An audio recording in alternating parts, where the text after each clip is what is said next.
Insemmilkom dan huwa l-aġġornament tal-5:30. Il-Prim Ministru jaf li mhux se risolvi xejn bil-vot ta' nhar it-tlieta għaliex minkejja li ser jgħaddi il-problemi mhux ser jintemmu hawn.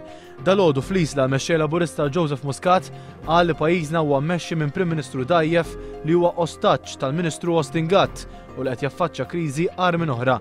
Id-deċiżjoni ta' Lawrence Gonzi li jitlob vot ta' fiduċja huwa fattur drastiku li juri kif qed iħossu sfiduċjat kompla jgħid il-mexxej Laburista. U jumejn wara li l-Prim Ministru ma rnexxilux iżomm warajh id-deputati kollha tiegħu fil-Parlament, illum kienet organizzata laqgħa ta' ewforija għal Lawrence Gonzi fil-każin ta' Ħall-Qormi.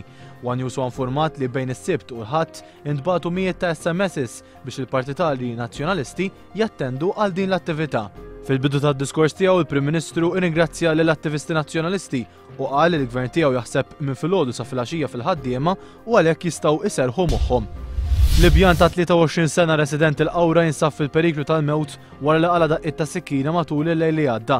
Ir-riżulta li Libjan mar ferut l-assa tal-Pulizija tal-Qawra fl-4:15 ta' dalgħodu il-Pulizija ċemplu l-ambulanza li ħadet lil Libjan l-isptar fejn ġie ċertifikat li qed isofri minn ġrieħi gravi u jinsab fil-periklu li jitlef ħajtu.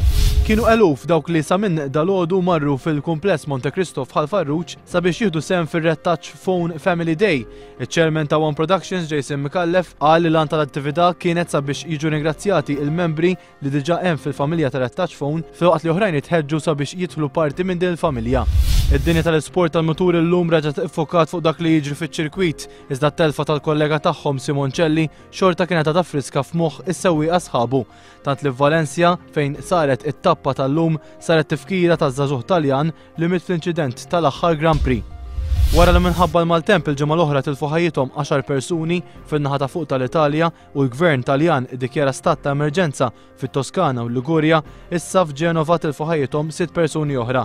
5 mill-vittmi li 2 minnhom huma tfal tilfu ħajjithom meta ereq l-appartament li kienu qegħdin jiskennu fih. Għatta persuni oħra huma rrappurtati mitlufa.